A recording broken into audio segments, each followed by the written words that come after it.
Hello guys, maragdaghan naglisod og login no after setting the password. So this is how it is. When you're here at your email, so naka-receive mo email ngin ani no, then you will click your link here and then this one will come out.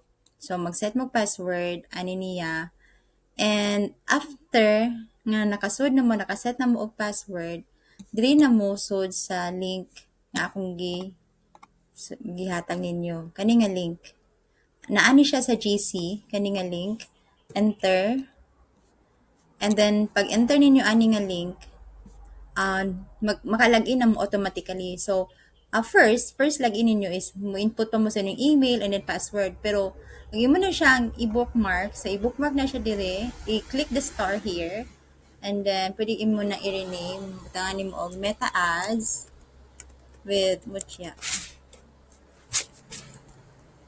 or learn meta ads.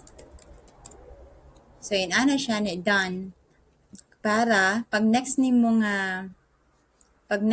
nga magkuan ka, next time nga mo open ka, i-click na nimong bookmarks, all bookmarks niyan. Pangita na nimo ni Learn Meta Ads with Mutia. So, yun ana na siya ha. Para dili na mo masaag, sige na mo pangitanong strong password. So, yun ana siya. Thank you.